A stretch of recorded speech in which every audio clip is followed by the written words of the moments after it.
하루를 시작하며 함께 기도합니다.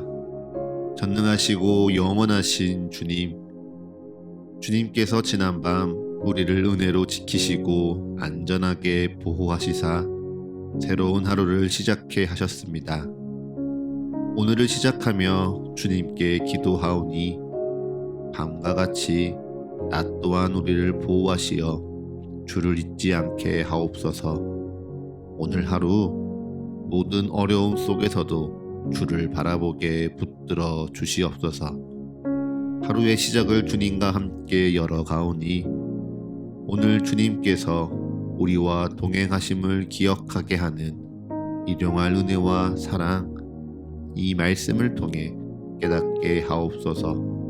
우리 주 예수 그리스도의 이름으로 기도합니다. 아멘.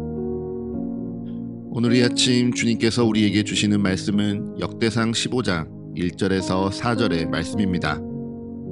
다윗이 다윗성에서 자기를 위하여 궁전을 세우고 또 하나님의 궤를 둘 곳을 마련하고 그것을 위하여 장막을 치고 다윗이 이르되 레위 사람 외에는 하나님의 궤를 맬 수 없나니 이는 여호와께서 그들을 택하사 여호와의 궤를 메고 영원히 그를 섬기게 하셨음이라 하고 다윗이 이스라엘 온 무리를 예루살렘으로 모으고 여호와의 궤를 그 마련한 곳으로 메어 올리고자 하여 다윗이 아론 자손과 레위 사람을 모으니.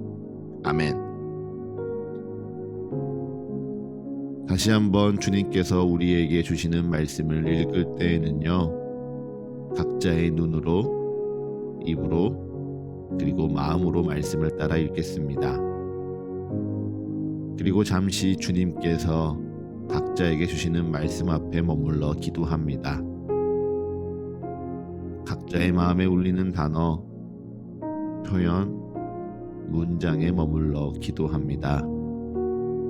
주님 내게 말씀하소서. 주님 내게 듣게 하소서.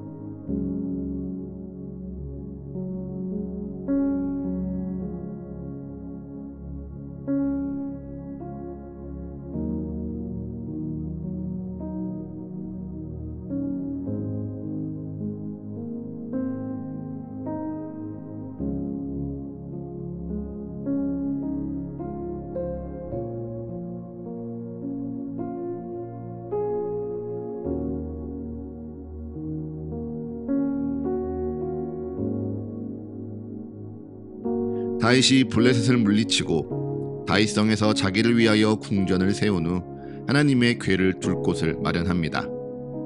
그리고 하나님의 궤를 위하여 장막을 치고 아론 자손과 레위 사람을 모아 하나님의 궤를 가져오라 준비합니다. 여기서 다윗은 자신의 실수가 무엇이었는지 깨닫습니다. 레위 사람 외에는 하나님의 궤를 맬 수 없거늘 새 수레에 하나님의 궤를 싣고 오려고 하였던 자신의 과오가 무엇인지 되돌아본 것이죠. 그래서 이번에는 다윗이 오직 아론 자손과 레위 사람들만을 불러 모읍니다. 그앗 자손과 무라리 자손과 게르솜 자손과 엘리사반 자손과 헤브론 자손과 우시엘 자손 중에 그들의 지도자와 형제들을 불러 모은 후 너희는 몸을 성결하게 하여 하나님 여호와의 궤를 메어 올리라 명하지요. 이에 제사장과 레위 사람들이 이스라엘 하나님 여호와의 궤를 메고 올라가려 하여 몸을 성결하게 하고 모세가 여호와의 말씀을 따라 명령한 대로 레위 자손이 채 하나님의 궤를 꿰어 어깨에 메고 예루살렘으로 돌아옵니다.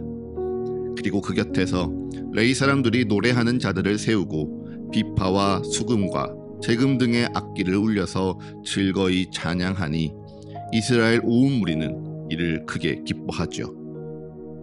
하나님의 궤를 메어 오려다가 소가 날뛰므로 웃사가 손을 펴서 궤를 붙드니 여호와께서 이를 진노하사 그를 치심에 웃사가 죽임을 당하였던 역대상 13장의 기록 이후 역대상 15장에 드디어 하나님의 궤가 예루살렘으로 이스라엘 백성 가운데 다시 돌아옵니다. 역대상 13장에서 수금과 비파와 소고와 재금과 나팔로 연주하며 찬양하는 이들의 기쁨이 웃사의 죽음으로 인하여 잠시 멈춰졌으나 이제 역대상 15장에서 하나님의 궤가 예루살렘으로 들어오며 다시 찬양하고 다시 기뻐하며 노래하는 것이죠. 그런데 이렇게 말씀을 한 장 한 장 읽다 보니 의문이 들지 모르겠습니다. 하나님의 궤를 수레에 싣고 오는 것, 하나님의 궤를 어깨에 메고 오는 것, 그 차이가 한 사람의 목숨을 빼앗을 만큼 중요한 차이일까? 새 수레를 아름답고 크고 화려하게 만들어서 한 번도 짐을 지지 않는 소를 골라 하나님의 궤를 싣고 오는 것이 종교적으로 더 보기 좋고 더 정성스러운 것 아닌가? 꼭 그것이 그처럼 진노하며 한 생명을 빼앗으셔야 할 만한 일이었을까? 네, 말씀 속 일어나는 모든 상황을 우리 인간된 입장에서 바라본다면요, 우사의 죽음, 그래서 하나님의 궤를 가져오지 못하는 이 모든 사건 가운데 하나님은 그저 무자비한 하나님으로밖에 보이지 않습니다. 하나님의 궤가 땅에 떨어지려 할 때 그 궤가 떨어지지 않도록 붙잡은 우사를 하나님이 그의 몸을 찢으심으로 심판하셨다 기록하니, 이를 두고 하나님이 어찌 사랑의 하나님이라 말할 수 있겠느냐 항변할 수도 있습니다. 그런데요, 이 말씀을 하나님의 입장에서 바라본다면 어떠한가요? 하나님의 입장에서요, 다윗과 사람들이요 무도해 보일 수밖에 없습니다.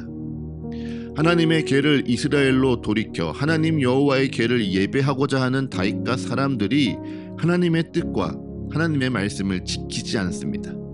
분명 하나님께서는 이렇게 예배하라, 이렇게 하나님의 궤를 채에 깨어 매라 말씀하셨는데, 그 말씀보다 자기의 뜻에 옳은 대로, 자기의 눈에 좋은 대로 하나님의 궤를 모시고 예배하려는 다윗과 사람들입니다. 그러니 하나님은 이를 막을 수밖에요. 그리고 다시 하나님의 뜻대로 하나님이 가르쳐 주신 대로 예배하도록 기다리고 다시 참으신 겁니다. 그렇습니다. 하나님은 다시 고통 가운데 해산할 날이 차도록 다윗과 이스라엘을 기다리셨습니다. 말씀이 가르치시는 대로가 아니라 자기의 원대로 예배하려는 다윗과 이스라엘이 그들의 잘못을 깨닫고 다시 말씀 앞에 온전해질 수 있도록, 다시 말씀 앞에 바로 설 수 있도록 하나님은 그 시간을 참고 견디며 사랑으로 기다리셨습니다. 사랑하는 서가의 가족 여러분, 이것이 은혜입니다. 하나님이 다윗과 이스라엘의 잘못을, 그리고 우리의 착각과 오만을 참고 기다려주심이 진짜 은혜입니다. 우리는요, 자꾸 착각합니다. 예배? 이래도 되겠지, 이 정도면 되겠지, 이러한 마음이어도 큰 문제 없었으니까, 티도 안 나니까 별일 아닐 거야. 예배를 자꾸 타협합니다. 내가 지켜야 될 경건의 습관을 자꾸 뒤로 미룹니다. 지켜야 하고 다시 돌이켜야 할 이유를 찾기보다 그렇지 않아도 될 이유와 어찌할 수 없다는 변명을 찾습니다. 물론 하나님이 오늘 하루 어떻게 기도하라, 오늘 하루 어떻게 말씀을 보라, 오늘 하루 나와 어떻게 동행하며 살아가라 율법적으로 기록하지는 않으셨습니다. 하지만 하나님은요, 주를 믿는 우리에게 신앙의 뜨거움이 무엇인지, 신앙의 성실함이 무엇인지, 그래서 믿음의 기쁨이 어떠한 것인지 다 깨닫게 하셨습니다.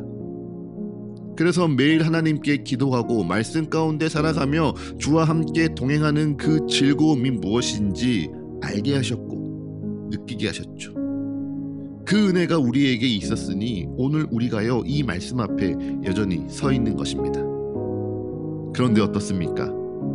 그때와 나를 비교하면 어떠신가요? 여전히 잘, 성실하게 나의 예배를 주님의 뜻대로, 주님이 내게 가르쳐 주셨던 그 원대로 잘 지키고 계십니까?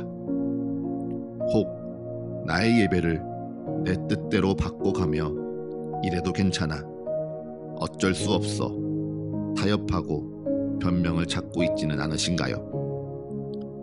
사랑하는 서가의 가족 여러분, 축복합니다.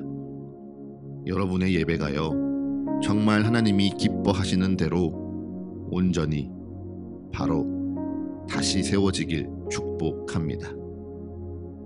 내가 좋다 여기는 것, 내가 옳다 여기는 것, 그래서 타협하고 양보하고 익숙해져 버려서 무엇이 문제인지도 무엇이 잘못인지도 모르는 예배와 신앙과 경건의 생활을 정말 주님의 말씀 앞에 다시 돌아보는 지혜 있으시길 축복합니다.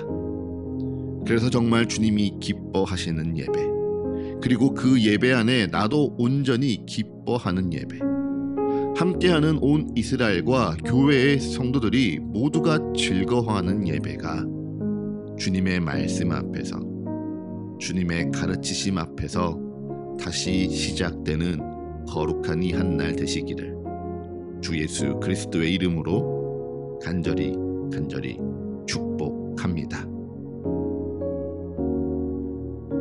이제 잠잠히 오늘날을 향한 주의 말씀을 묵상합니다. 겸손히 오늘 내게 주신 주의 마음을 고백합니다. 그리고 담담히 오늘 나의 삶을 주님께 드리며 기도합니다.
하루를 시작하는 예배를 마치며 함께 기도하겠습니다. 오늘 이 하루를 주님의 말씀으로 시작하며 주님께 기도합니다. 우리의 기도에 응답하시며 역사하시는 주님을 더욱 알아가고 사랑하는 이 하루 되게 하여 주옵소서. 이제는 우리 주 예수 그리스도의 은혜와 거룩하신 하나님 아버지의 끝이 없는 사랑과 모두를 하나 되게 하시는 성령의 역사가 오늘 하루 우리 모두와 늘 함께하게 하소서. 이 모든 간구 우리 주 예수 그리스도의 이름으로 기도합니다. 아멘.